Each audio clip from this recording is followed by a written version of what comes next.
Estamos en una batalla. El Señor nos envió a esta batalla. Dios, el creador de todo lo que conocemos, Él planeó mostrar su gloria en este mundo. Y Satanás decidió subir a lo alto y ser semejante al Altísimo y construir su propio reino, el reino de las tinieblas. Y él atenta contra los propósitos de Dios y él quiere destruirlos. Y una de las cosas en uno de los lugares donde el diablo apunta para destruir esos propósitos es al hombre. Y no es casualidad. El enemigo entiende el valor que tiene el hombre, el hombre, el sexo masculino, dentro del propósito de Dios. Y hoy estamos enfrentando una gran batalla en este campo. Todos lo percibimos de alguna manera. No sé si nos damos cuenta de la magnitud de esa batalla, pero todos nos damos cuenta de que estamos viviendo en medio de una revolución social. Han habido muchas en la historia, en estos últimos tiempos, como nunca antes, han habido muchas más. Y se están tratando de cambiar cosas que nunca antes se habían intentado cambiar, al menos no en esta magnitud. Una revolución, ¿no es cierto?, es un movimiento que se da impulsado por personas que lo están liderando y que intentan cambiar aspectos centrales de esa sociedad. Y la revolución a la que me estoy refiriendo es esta revolución en cuanto al género. Han habido muchas. La revolución del género, que está impulsada, ¿no es cierto?, en muchas medidas por el movimiento feminista, lo que está intentando hacer es borrar las distinciones naturales que existen entre un hombre y una mujer y crear formas alternativas en las que las personas pueden elegir vivir sin expresar estos géneros. Ahora, claro, esto está pasando ahí afuera y empieza a meterse, empieza a influenciar la vida del pueblo de Dios. Y creo que necesitamos entender a qué nos estamos enfrentando y necesitamos responder a esto. Creo que el peligro no está solo ahí afuera. No es que solamente el sistema está cambiando, no es que solamente hay una agenda ahí afuera tratando de eliminar esa distinción. Creo que algo grave que está pasando adentro es que nosotros no estamos haciendo lo que nos corresponde hacer. La hombría bíblica está desapareciendo en la iglesia, no solamente porque hay un entorno atacando a la iglesia, sino porque nosotros no estamos siendo responsables en forjar las características de un hombre de Dios en la vida de las personas de nuestra iglesia. Hay gran pasividad en esto. Aún los creyentes le dejan en las manos de ese entorno que el mundo le defina a nuestros propios hijos lo que significa ser hombre. Hay mucha pasividad en esto, ¿no es cierto? Donde aún líderes que gastan tiempo enseñando afuera no tienen tiempo para ser modelos bíblicos a sus propios hijos de lo que significa ser un hombre de Dios. No tienen tiempo en formar sus mentes y en guiarles en decisiones que les lleven a vivir como hombres de Dios el día de mañana. El problema viene de afuera y el problema está adentro. Y lo que necesitamos es revertir esto. Lo que necesitamos, mirando todo esto que está viniendo, es clamar al Señor y ser diligentes en formar una generación de hombres piadosos, con convicciones profundas y con una vida que refleje el diseño bíblico de Dios para el hombre. Claro, hablar de esto no es popular en nuestro entorno, ¿no? Hablar de esto nos hace parecer que estamos también influenciados por esa palabra, ¿no es cierto?, casi blasfema que hoy se dice el patriarcado, donde el hombre, ¿no es cierto?, tuvo una figura dominante que hay que desaparecerla. Hay que olvidarla para siempre y tenemos que aprender a vivir ahora en una nueva realidad. En una realidad donde ya nos olvidamos y dejamos atrás toda esa dominación masculina. Y es verdad que si miramos en las culturas de toda la historia de la humanidad, hubieron muchos abusos. Pero lo que hoy estamos viviendo no es una restauración del rol de la mujer. Lo que estamos viendo es un ataque directo a conceptos que van a terminar destruyendo las familias por completo y van a terminar atentando contra todo el diseño de Dios para el hombre, incluyendo la iglesia. Cuando mi papá hablaba de la necesidad de formar hombres fieles que sean idóneos para enseñar también a otros. La iglesia necesita líderes, ¿no? Hombres. Y si el enemigo logra distorsionar y quitar la identidad de lo que implica ser un hombre, qué bien vamos a tener formando solamente conocimiento o una vida espiritual, pero no viviéndola como Dios diseñó que un hombre la viva. Entonces necesitamos definir esto, necesitamos hablar sobre lo que significa ser un hombre. Y pensé, este es un momento para hacerlo. Estamos reunidos acá, un grupo de hombres. ¿Y por qué estamos acá? Bueno, entendemos que hay un valor en que hombres hablen de lo que hombres tienen que hablar. Y que estos hombres se alienten a vivir como deben vivir. Y parte de eso arranca con algo muy básico, con qué es ser un hombre.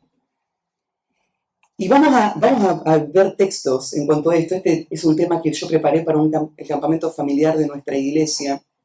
Hablé sobre los dos géneros. Yo quiero enfocarme ahora sobre lo que significa ser un hombre bíblicamente. Así que, si me acompañan a Génesis capítulo 1, ahí vamos a arrancar esta mañana. Y vamos a empezar en la primera parte tratando de definir bíblicamente lo que es la hombría, ser hombre según Dios, es el título de este mensaje.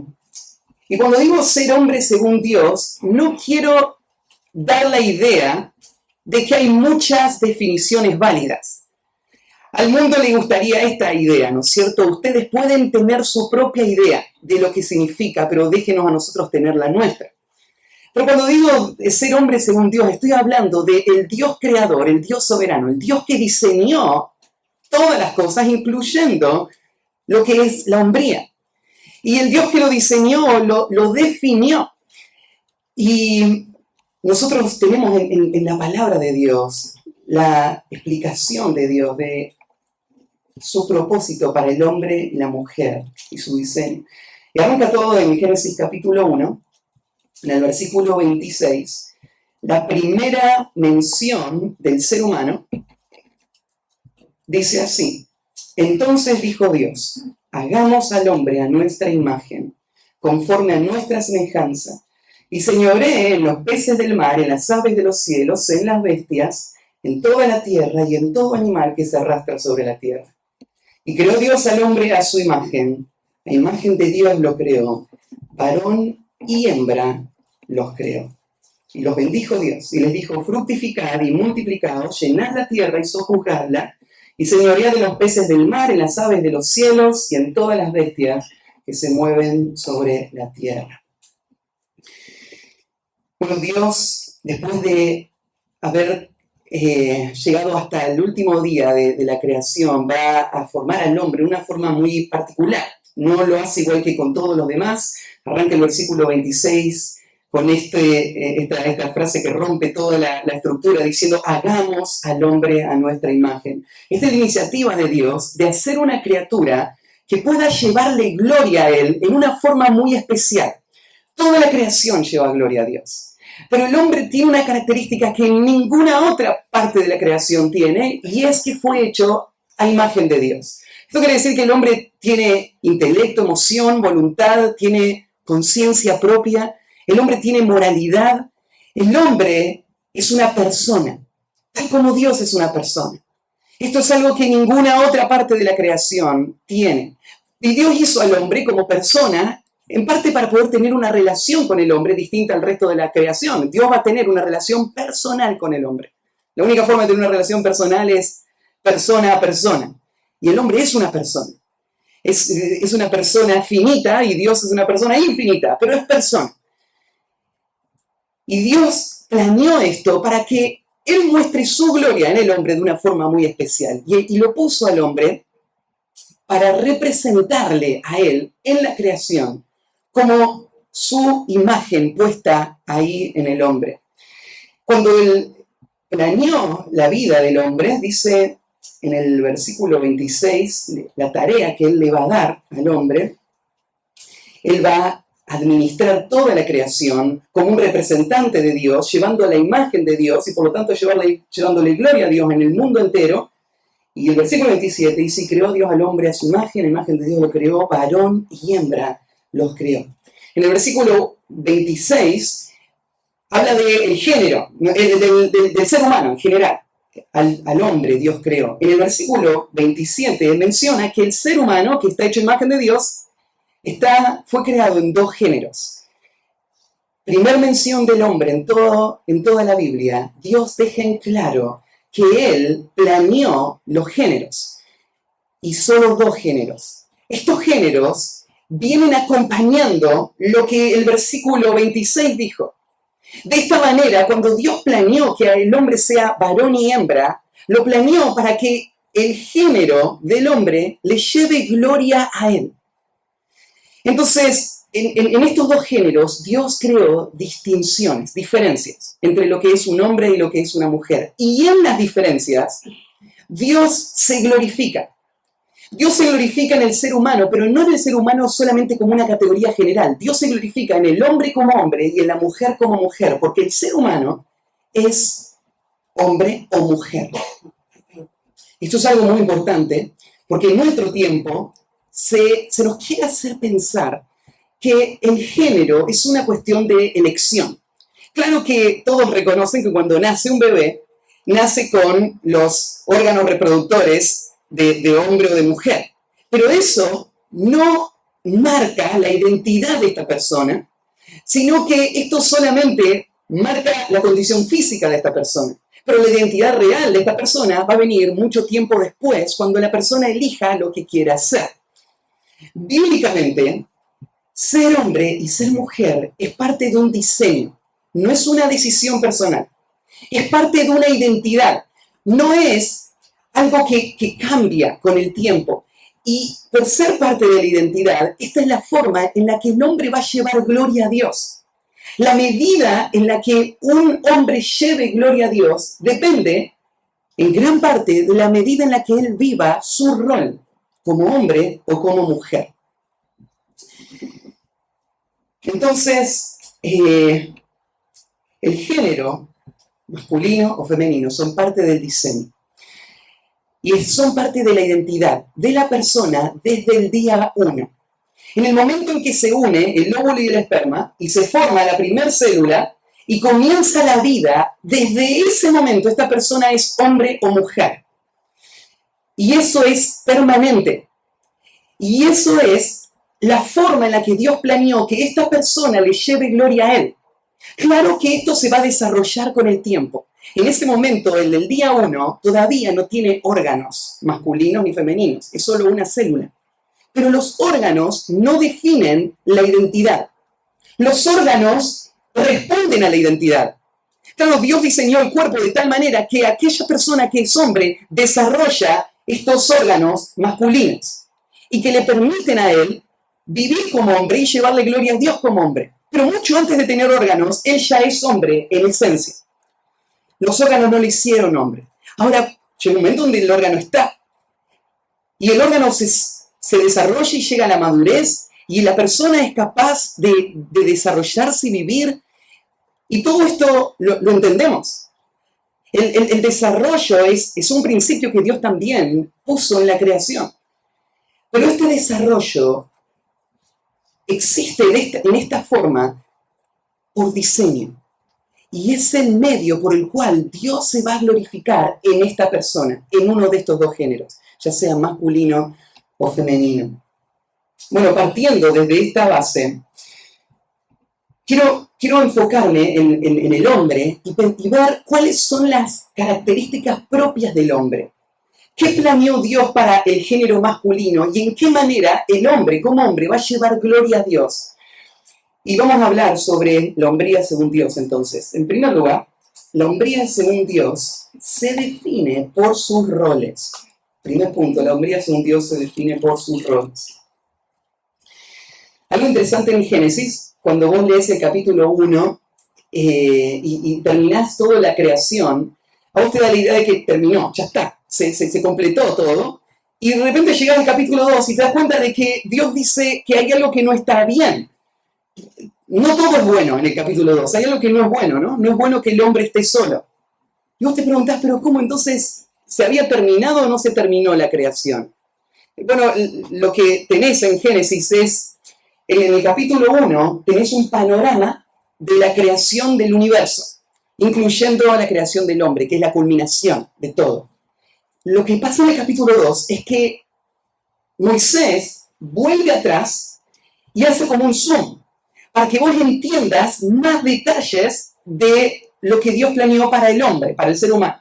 Ahora ya no vamos a pensar en el universo entero, ahora vamos a pensar solo en el ser humano. Así que lo que hace Moisés en el capítulo 2 es volver atrás al día 6, que es el día en que el hombre fue creado. Todo lo que se cuenta en el capítulo 2, todo eso pasó el día 6, no pasó después. El día 6 pasaron muchas cosas. En el día 6, Dios creó los animales, Dios creó a Adán, después Dios le dio la tarea a Adán de nombrar a todos los animales. Después Adán volvió con el reporte y Dios vio que no era bueno que el hombre esté solo. Lo hizo dormir, sacó de su costado, formó a la mujer de su costado, lo hizo despertar, trajo a la mujer, Adán vio a la mujer, hizo su primer canción, hueso de mi hueso, carne de mi carne, será llamada varona, y terminó el día 6. Muchas cosas pasaron el día 6. Me faltó decir que Dios plantó el huerto y Dios lo puso a Adán en el huerto. Todo eso pasó el día 6. Lo que tenés ahí es un zoom, una explicación detallada de cómo fue la creación del hombre. Porque en el capítulo 1 lo único que se dice es que Dios creó al hombre a su imagen, varón y hembra. Pero no se nos explican los detalles de qué distingue al hombre y a la mujer. El capítulo 2 sí. Y lo ves en el versículo 15. Mirá, el versículo 15 dice así. Acá todavía la mujer no había sido formada. Solamente cuando ahí lees varón al hombre estás pensando en Adán. El versículo 15 dice entonces, tomó pues Jehová Dios al hombre y lo puso en el huerto de Edén, para que lo labrara y lo guardase.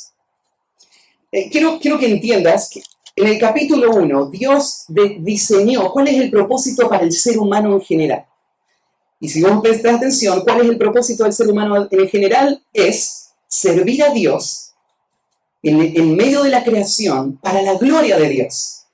Y algo más, fructificar, dice en el capítulo 1, llenar toda la tierra por el deseo que el hombre tiene que Dios sea glorificado. Dios es glorificado con personas que reflejan su gloria porque están hechos en imagen de Dios. Entonces, ¿a qué se debía dedicar Adán y Eva? Adán y Eva se debían dedicar a reproducir, pensando que toda la tierra esté llena de criaturas que reflejen la gloria de Dios y él y todas esas criaturas administrar toda la creación de Dios y sus habilidades, su creatividad, su fuerza, todo para que Dios sea glorificado en esa creación.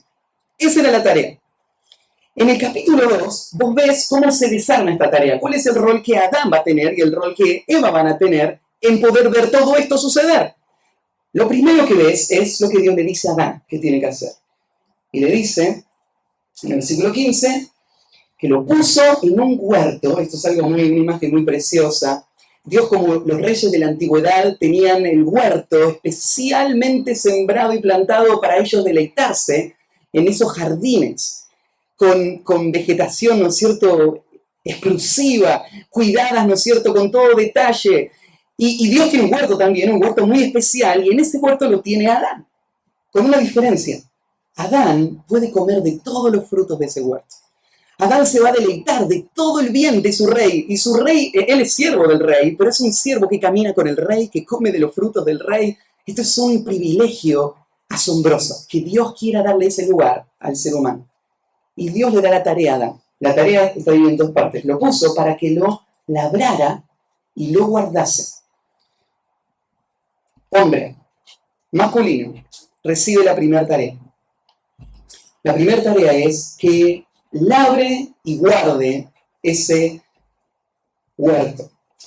Bueno, estas dos palabras definen originalmente y a partir de ahí perpetuamente el rol del hombre en esta creación. Podríamos resumirlo así. Primera parte, el hombre es el proveedor y el hombre es el protector. Adán va a usar su energía, su creatividad, su iniciativa para poder hacer que todo este huerto, que ya por sí solo se desarrolla, sin obstáculos, pueda lucir la grandeza de Dios. Él lo va a labrar.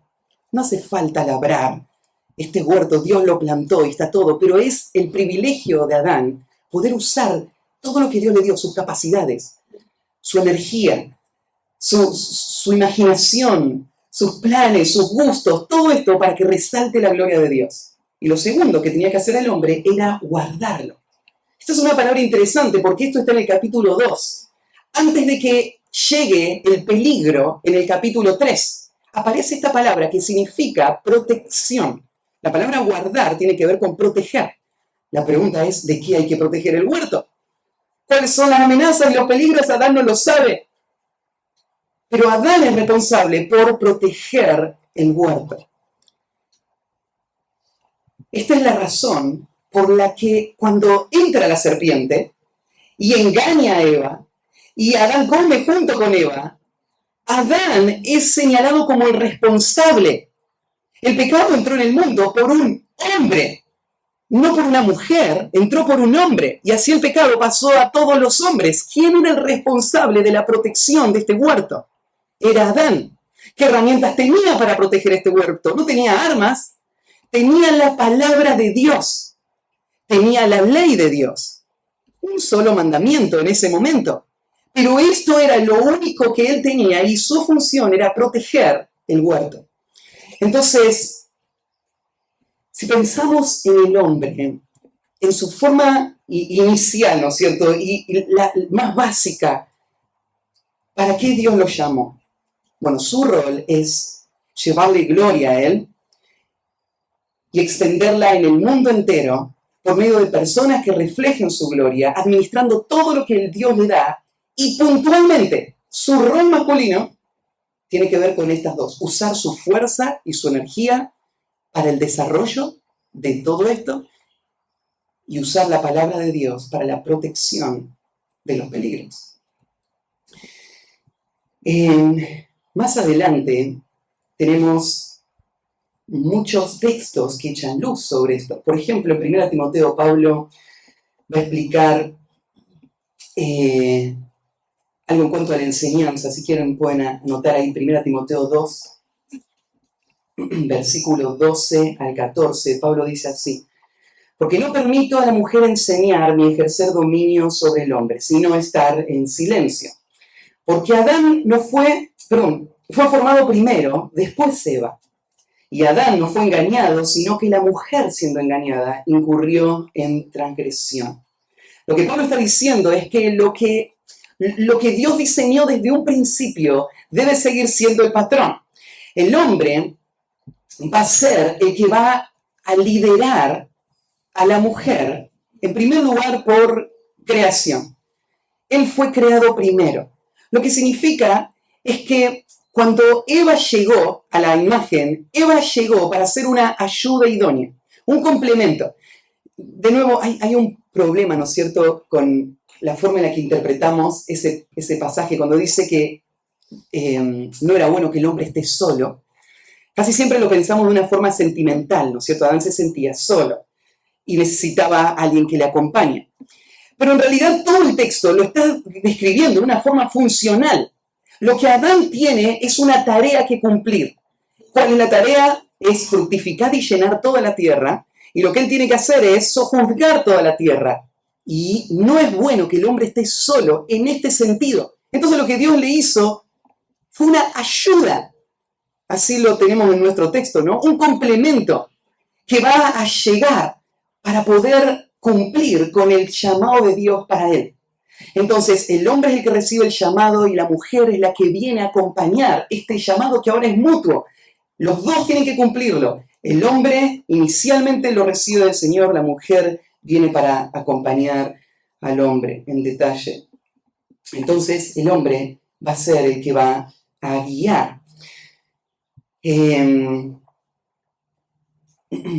Primera de Corintios 11, 8 y 9 también lo dice así Pablo, dice, porque el varón no procede de la mujer, sino la mujer del varón. Tampoco el varón fue creado por causa de la mujer, sino la mujer por causa del varón. Acá, creada por causa de, no significa esclava de. Significa que en el propósito eterno de Dios, la mujer llegó a suplir una necesidad para que el hombre pueda cumplir su llamado de llevarle gloria, administrando y fructificando y llenando toda la tierra con personas que reflejen al Creador. Y el hombre no lo puede hacer solo.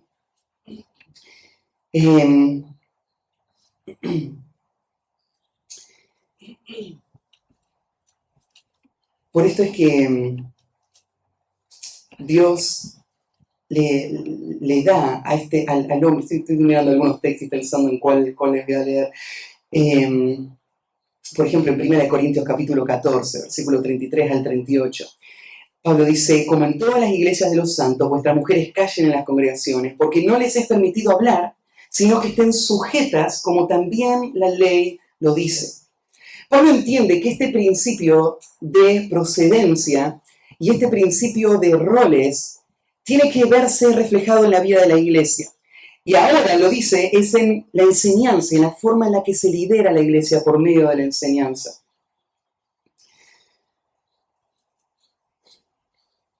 Bueno, el otro tema, el tema de la provisión del hombre hacia la mujer y este rol, se ven muchos textos más a partir de ahí. Aún mismo en la caída, en Génesis capítulo 3, cuando el hombre cae, la maldición llega, ¿no es cierto? Y Dios maldice no al hombre, Dios maldice la tierra que el hombre va a trabajar. La razón por la que maldice la tierra es porque ese es su entorno, ese es el rol, ese es el lugar, esa es la tarea que Dios le dio al hombre para hacer, ¿no? Le dio la tarea de labrarla. Y ahora, después de la caída, el hombre va a seguir labrando la tierra. Esa va a ser su función central.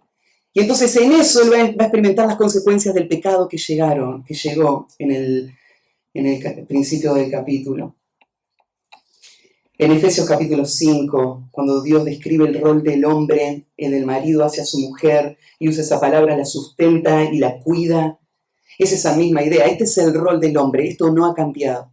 Entonces, ¿qué es ser hombre? Ser hombre es parte de un diseño eterno de Dios.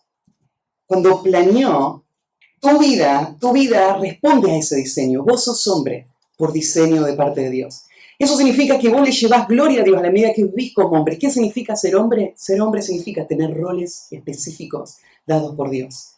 En este caso es usar tu fuerza y tu energía para desarrollar y hacer relucir la gloria de Dios en el mundo en el que estás y llenar el mundo de su gloria por medio de personas que le reflejan a Él. Eso es tu rol, tu tarea.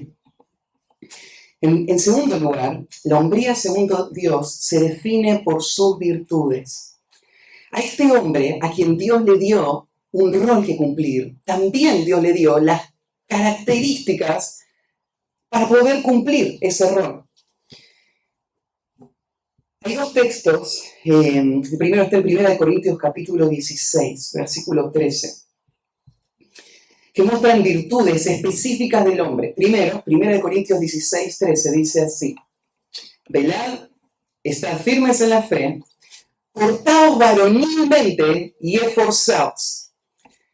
Hay algo interesante, Pablo usa esta imagen, dice, pórtense como hombres.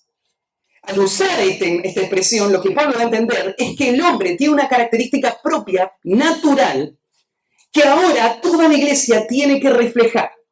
El hombre lo tiene por naturaleza, pero en esta circunstancia, hombres y mujeres, toda la iglesia tiene que portarse como hombre. ¿A qué se refiere Pablo? Bueno, la iglesia es amenazada por situaciones externas e internas, el pecado interno, la apostasía, las falsas enseñanzas. ¿Y qué tiene que hacer la iglesia? Tiene que enfrentar esto. Enfrentarlo requiere coraje, requiere valentía. Y esto Dios se lo dio naturalmente al hombre. Está en su ADN. Pero en este momento la iglesia tiene que actuar como si fueran hombres. En este momento las mujeres también se tienen que poner de pie y proteger la iglesia, aunque sean mujeres. Pero Pablo da a entender que esto es natural del hombre. ¿Por qué Dios dio al hombre esta característica? ¿Por qué Dios le dio una expresión de coraje distinta que a la mujer? Naturalmente. Es por la función. Dios le dijo que tenía que labrar la tierra y que tenía que cuidarla. Cuidar implica, ¿no es cierto?, peligros, y esos peligros requieren acción. Hay una razón por la que históricamente los ejércitos del mundo han estado principalmente constituidos por hombres. Esto no es para menospreciar a la mujer, pero hay características propias del hombre que permiten, ¿no es cierto?, en ese momento crítico, levantarse y enfrentar esa situación. Dios puso esto en el ser del hombre desde su concepción y está potencialmente ahí. Esto no quiere decir que lo experimentamos y que lo usamos y que actuamos de esta manera, pero quiere decir que cuando Dios te hizo hombre, Dios te capacitó para ser hombre y vivir como hombre. Y parte de vivir como hombre es tener coraje para poder enfrentar los peligros y proteger los intereses de nuestro general y de nuestro Señor.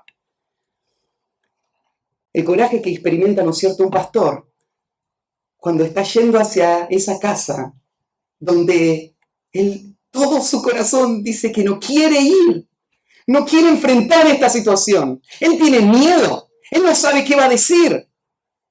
Pero Dios hizo una obra perfecta y preciosa, capacitando al hombre que él después va a llamar y usar para esa tarea con las características propias para poder en ese momento actuar en valentía. Nuestro entorno está señalando la valentía como no como una virtud, sino como un vicio, como algo que hay que deshacernos de eso. Cuando alguien habla con convicción, esta persona es una amenaza. Cuando uno defiende la verdad, cuando uno se planta frente a la mentira, esto se ve, ¿no es cierto?, como una actitud tirana. Pero esto es parte de la esencia de la hombría que Dios nos dio para poder cumplir sus propósitos en este mundo. No hay ninguna virtud en relegarnos, en mirar como todo alrededor nuestro se desmorona y no hacer nada. No hay ninguna virtud en eso. Claro que el mundo quisiera que lo hagamos, pero el Señor nos llamó y nos capacitó. Pórtense como hombres. Es tiempo de actuar como hombres. En nuestro entorno no les gusta eso. Pero esto no tiene que ver con opiniones, esto tiene que ver con diseño eterno, esto tiene que ver con características que fueron planeadas y puestas por Dios en el hombre para que Él cumpla sus propósitos en este mundo.